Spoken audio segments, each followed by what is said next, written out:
அண்ணா கூட சொல்லியிருந்தாரு, ஆடை சுதந்திரத்தோட இருக்கலாம், ஆண் மயக்கிகளாக இருக்கக்கூடாது அப்படின்ற ஒரு பதிவு கூட பண்ணியிருந்தாரு.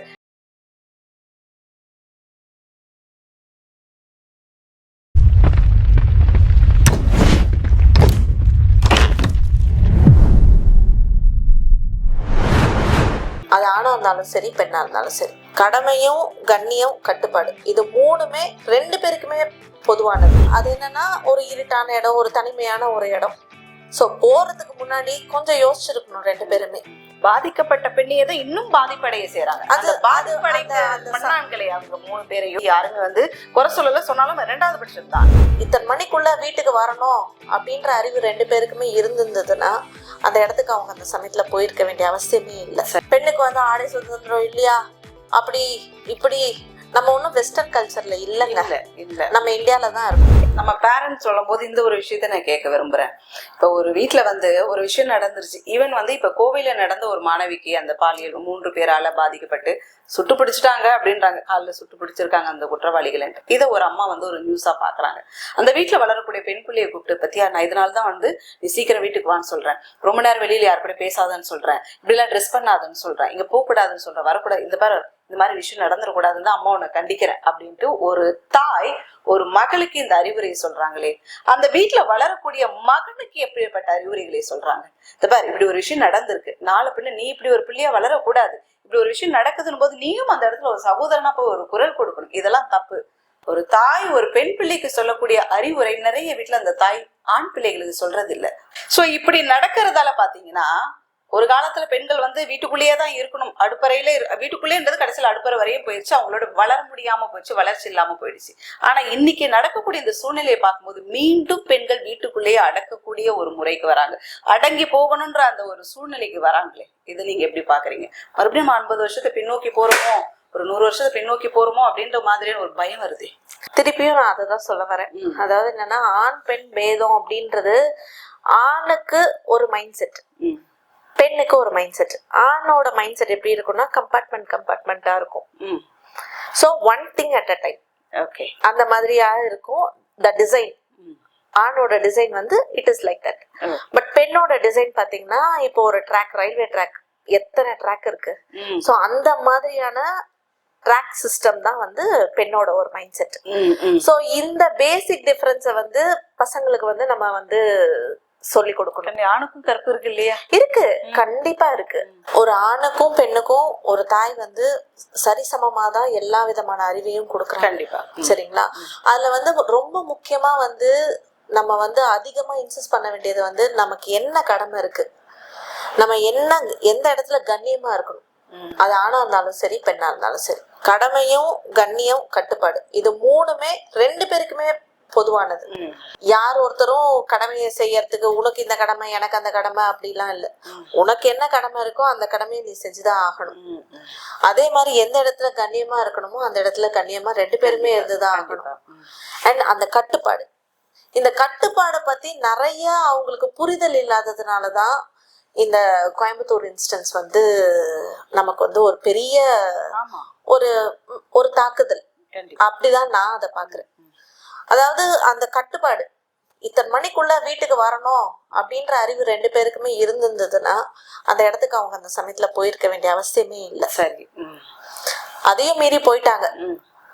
அது என்னன்னா ஒரு இருட்டான இடம், ஒரு தனிமையான ஒரு இடம். சோ போறதுக்கு முன்னாடி கொஞ்சம் யோசிச்சிருக்கணும் ரெண்டு பேருமே. ஜஸ்ட் ஃபார் சம் ரீசன், அது what ever it may be. ஏன்னா ஒன்லி தோஸ் பர்சன்ஸ் நோ எதுக்காக அங்க போனாங்க அப்படின்றது. Okay, not going deep into that. அந்த ஒரு இன்ஸ்டன்ஸ் அதை தவிர்த்து அந்த மாதிரியான ஒரு சூழ்நிலையில ஒரு இருட்டான சமயத்துல ஒரு நேரம் தவறின சமயத்துல நம்ம அங்க போகும்போது நமக்கு ஒரு தேர்ட் பர்சன்ஸால நமக்கு ஒரு பிரச்சனை வருமா வராதான்ற அறிவு கூட இல்லாம அங்க அவங்க போயாச்சு. அவங்க எதிரே பார்க்காத ஒரு இன்ஸ்டன்ஸ் நடந்தும் போச்சு. நீங்க சூப்பர் மேனோ சூப்பர் பவர்லோ எல்லாம் கிடையாது. ஒரு 3 பேர் வந்து உங்களை தாக்கும் போது உங்களால என்ன பண்ண முடியும்? பண்ண முடியாது. நம்ம ஒன்னும் சினிமால நடக்கிற மாதிரி அப்படியே வில்லனை அடிச்சு போட்டு இது பண்ற இதெல்லாம் கிடையாது.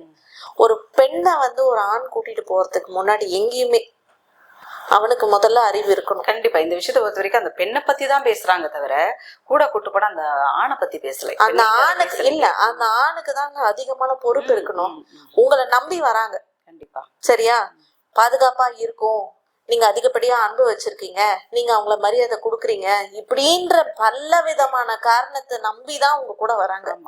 சோ அந்த பெண்ணை நீங்க எங்க கூட்டிட்டு போனாலும் பத்திரமா கூட்டிட்டு வந்து பொறுப்பா கொண்டு வந்து விட வேண்டியது அந்த ஆணோட கடமை. கரெக்டா?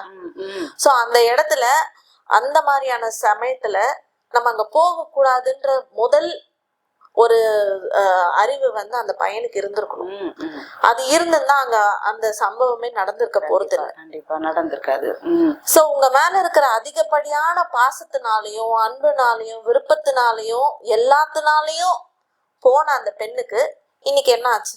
அந்த பையன் கண்டிச்சிருக்கணும், வேண்டாம் இந்த நேரம் நம்ம போக கூடாதுன்னு. அதாவது நீங்க சொல்லலாம் பெண்கள் உணர்ச்சி வசப்படுறவங்க அப்படின்னு சொல்லி ஒரு பேச்சு இருந்தாலுமே கூட அந்த ஆணுக்கு வந்து அதிகமான பொறுப்பு இருக்குங்க. கண்டிப்பா கண்டிப்பா. சரியா? ஏன்னா பெண்கள் உணர்ச்சி வசப்படுறவங்கன்றது எல்லாருக்குமே அது தெரிஞ்ச ஒரு விஷயம் தான். பட் அதை விட பொறுப்பு வந்து அந்த ஆணுக்கு.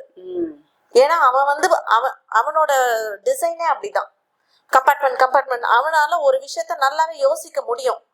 நல்லா யோசிக்க தெரிஞ்சவங்களே வந்து அந்த இடத்துல சரியா வழி நடத்தாத போது அந்த பெண்ணை மட்டும் இப்ப குறை சொல்லி என்ன பிரோஜனம்? தண்டனை பாருங்களேன், எங்க சுத்தி போனாலும் அந்த பெண்ணுக்கு மட்டும் தான் கிடைக்குது. இப்ப ஒரு விஷயம் நடந்து பாதிக்கப்பட்டுட்டா அந்த பெண்ணு, பாதிக்கப்பட்ட பெண்ணையே தான் இன்னும் பாதிப்படைய செய்யறாங்க. அந்த பாதிப்படைந்த பண்ணான்களை அவங்க 3 பேரையும் யாருமே வந்து குறை சொல்லல, சொன்னாலும் 2வது பட்சம் தான். முதலாவது இந்த பெண் ஏற்கனவே பாதிக்கப்பட்டிருக்கா, இன்னுமாக பாதிப்புகளை மேலும் மேலும் மேலும் திணிக்கிறது. அது நம்ம சொசைட்டில ஈக்குவாலிட்டின்னு சொல்லதாங்க செய்யறாங்க.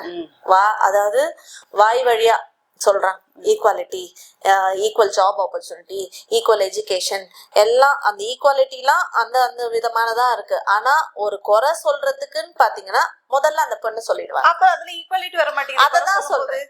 அந்த ஒரு தப்ப சொல்றதுக்கோ, ஈவன் இந்த மகாபாரதம் குருஷேத்திரம் கூட எதனால நடந்துச்சு, திரௌபதின்னு சொல்லிட்டாங்க. அதுல ஏகப்பட்ட விஷயம் இருக்கு. அது எதுவுமே யார் கண்ணுக்கும் தெரியல. திரௌபதி மட்டும்தான் காரணமா? அதே மாதிரிதாங்க இன்னும் அது வழியா வந்துகிட்டுதான் இருக்கு.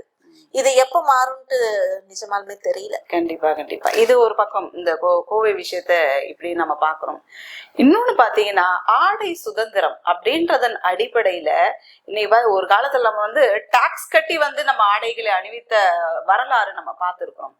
இன்னைக்கு பெண்களை பாத்தீங்கன்னாலே இந்த ஆடை சுதந்திரம் எனக்கு வந்து இதுல வந்து நான் சுதந்திரமா இருக்கணும்னு விரும்புறேன் அப்படின்றதுனால அவங்களுடைய அரைகுறை உடைகள் உண்மையிலேயே மற்றவர்களை இச்சிக்கக்கூடிய ஒரு எண்ணத்தை தோணுதானே. இந்த ஆடை சுதந்திரம் கடைசியில எங்க போய் முடியுது பாருங்களேன்.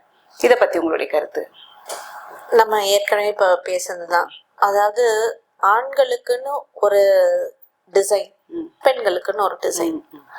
சோ ஆண்கள் வந்து உடனே ஒரு பார்த்தோனி அந்த பார்வையிலே வந்து they get some sort of satisfaction. Okay. So அதனால அவங்க என்ன பண்றாங்க, அவங்களுக்கு அந்த பிளஷர், some sort of pleasureன்ற மாதிரி கூட நீங்க எடுத்துக்கலாம் அது. So when they are dressed, அதாவது நீ பாக்குற பார்வைதான் தப்பு அப்படின்னு சொல்லி நம்ம சொல்லலாம். அப்படிதான் இப்ப வருது. ஆனா நம்ம வந்து ஒண்ணு புரிஞ்சுக்கணும், நான் ப்ரொடெக்டிவா இருக்கணும் அப்படின்னு சொன்னா நான் தான் என்ன ப்ரொடெக்ட் பண்ணிக்கணும். கரெக்டா? சோ நான் எப்படி வேணாலும் இருப்பேன், ஆனா நீ மட்டும் ஒழுக்கமா இருக்கணும் அப்படின்னு சொல்லி எதிர்பார்க்க முடியாது. நான் ஆடை சுதந்திரம் ஓகே எல்லாமே, ஆனா நம்மளோட டிசைன் தெரிஞ்சு அவங்க இப்படிதான் இவங்க இப்படிதான். சோ ஆண்கள் வந்து இமீடியட் கிராட்டிபிகேஷன் அவங்கள பொறுத்த வரைக்கும். சோ அந்த ஒரு டிசைன்ல இருக்கிறவங்க.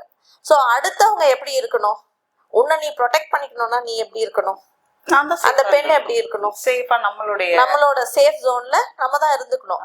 நம்ம எப்போதும் சேஃப் ஜோன்ல இருந்து பிளே பண்ணாதான் நமக்கான பாதுகாப்பு நம்மளே கிரியேட் பண்ணிக்க முடியும். அதாவது இப்ப என்னன்னா ஆண் பெண் இதே, ஏன்னா வேற நம்மளோட டாபிக்கே வேற எதுவுமே இருக்க முடியாது. ஏன்னா நம்ம சொசைட்டியே ஆண் பெண் இப்ப 3ஆம் பாலினம் அவங்களும் ஒருத்தவங்க இருக்காங்க. சரிங்களா? பட் இப்ப நமக்கு இப்ப நிறைய சீர்குலைவு, சீர்கேடு, அடிப்படை கல்வி, அடிப்படை அறிவில்லாம இருக்கிறது, அடிப்படையா என்ன விஷயங்கள்னு தெரிஞ்சுக்காம இருக்கிறதுனாலதான் நிறைய பிரச்சனைகள் அப்படின்றத நம்ம பார்த்துட்டே தான் இருக்கோம். ஆடை சுதந்திரம் பெண்ணுக்கு வந்து ஆடை சுதந்திரம் இல்லையா, அப்படி இப்படி. நம்ம ஒன்றும் வெஸ்டர்ன் கல்ச்சர்ல இல்லைங்க, இல்ல இல்ல நம்ம இந்தியால தான் இருக்கோம். கண்டிப்பா அந்தந்த கிளைமேட்டிக் கண்டிஷன்ஸுக்கு அந்தந்த கிளைமேட்டிக் திங்ஸை நம்ம எப்படி வேர் பண்ணிக்கிறோமோ அதே மாதிரி நம்மளோட இந்தியன் கல்ச்சர் அது என்ன, தயவு செய்து கொஞ்சம் ஹிஸ்டரி எல்லாம் போய் திரும்ப பாருங்க. கண்டிப்பா அறிஞர் அண்ணா கூட சொல்லியிருந்தாரு, ஆடை சுதந்திரத்தோட இருக்கலாம், ஆண் மயக்கிகளாக இருக்கக்கூடாது அப்படின்ற ஒரு பதிவு கூட பண்ணியிருந்தாரு. ரெண்டுத்துக்குமே வித்தியாசங்கள் இருக்கு. கண்டிப்பா ஆடை சுதந்திரம்ன்றது வேற, ஆண்கள் பார்க்கணும் அப்படின்ற ஒரு எண்ணத்தோடு போடுறது வேற. இந்த ஆடைன்ற போது இன்னொரு விஷயத்த நான் கேட்கிறேன், சரி பெண்கள் தான் இப்படி ஆடை போடுறாங்க அப்படின்ட்டு ஆண்கள் வந்து அந்த ஒரு இச்சை எண்ணத்தோட பாக்குறாங்க, தப்பு நடக்குது அப்படின்னு சொல்றீங்க. சரி, ஒரு சின்ன குழந்தை, 5 மாசம் குழந்தை, 1 வயசு குழந்தை, 2 வயசு குழந்தை, இந்த மாதிரியான குழந்தைகளுக்கு இந்த பாலியல் வன்புணர், அந்த குழந்தை என்ன ஆடை போட்டு என்ன நீங்க பார்த்து என்ன உங்களுக்குடைய இச்சை வந்தது அப்படின்றத இந்த இடத்துல கேள்வியா பார்க்கப்படுது. இது உண்மையாலுமே வந்து இட் இஸ் ஹைலி கண்டெம்னபிள். அதாவது இதை ரொம்ப ரொம்ப ரொம்ப கண்டிக்கணுங்க. கண்டிப்பா அந்த குழந்தைக்கு இது நீங்கெல்லாம் வந்து கேள்விப்பட்டிருப்பீங்க, பட் நாங்க கோர்ட்ல வந்து ஒரு 4 months சைல்டு, நீங்க நினைச்சு பார்த்திருக்கவே உங்க அது அது எப்படி இருக்குன்றது வந்து இது வந்து அத பார்த்து இட்ஸ் ப்ளீடிங். அப்ப எப்படி இருக்கும் உங்களுக்கு? ஒரு 4 மாச குழந்தைகிட்ட உங்களுக்கு என்ன ஒரு இது, என்ன ஆடை போட்டுது, அந்த ஆடை இப்போ விலகினது நிமித்தம் என்ன இச்சை? இல்ல அதுதான் சொல்றேன். அந்த பேசிக்கலாவே தே ஆர் ஆல் ஒரு நல்ல ஒரு சூழ்நிலையில அவங்க இருந்திருக்க மாட்டாங்க. தே ஆர் ஆல் சைக்கோஸ். இந்த மாதிரியான சைக்கோவும் ஒரு ஃபேமிலில இருந்து தான் வராங்க. கண்டிப்பா. சோ நான் என்ன சொல்றேன்னா, திரும்ப திரும்ப வந்து அந்த ஃபேமிலி அந்த ஃபேமிலியே மக்களுக்கு எப்படிதான் ஆடை போட்டாலும் ஒரு பெண் மீது இச்சை வரும். ஆமா, எப்படி அததான் சொல்றேன். அப்படி அததான் சொல்றேன், அடக்க ஒடுக்கமா போற பெண்கள் மேலயும் வரும், அறகுறையா போற பெண்கள் மேலயும் வரும்.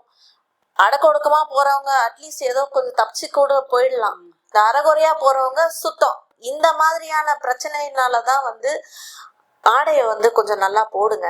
அதாவது சில பெண்களை பார்க்கும் போது, இதை நான் தவறா சொல்லணும்னு சொல்லல, சில பெண்களை பார்க்கும் போது நமக்கே ஒரு கூச்சமா இருக்கும். நமக்கே கூச்சப்படுற அளவுக்கு அவங்க ஆடை போட்டுட்டு வராங்க. அது வந்து பெண்கள் பார்த்தே பெண்களே கூச்சப்படுற அளவுக்கு எல்லாம் ட்ரெஸ் பண்றாங்க.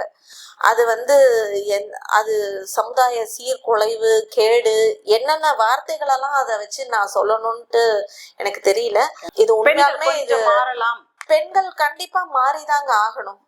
அதாவது நான் உடை போட்டுக்கணும், என் மானத்தை மறைக்கணும் அப்படின்றதுக்கு போராடின காலம்லாம் போய் நானே என் மானத்தை விலை பேசி விக்கிறேன்ற மாதிரி ஆயிடுறாங்க இப்போ. கண்டிப்பா உங்களுக்கே தெரியும், whether you are presentable, whether you are respectable, இது ரெண்டும் தான் நம்ம பார்க்கணும். இன்னைக்கு வந்து ஒரு ஜாயிண்ட் ஃபேமிலி இல்லாததுனால ஒரு பேரண்ட்ஸ், ஒரு தாத்தா பாட்டியோட அரவணைப்பு இல்லாம போயிடுச்சு. மன ரீதியா ஒருத்தவங்க உடஞ்சிட்டாலோ, உடல் ரீதியா ஒருத்தவங்க பாதிச்சிட்டாலோ, அந்த பாதிப்புல இருந்து வெளியில வர்றதுக்கு அட்லீஸ்ட் ஒரு 10 வருஷம் 15 வருஷம் ஆயிடும்.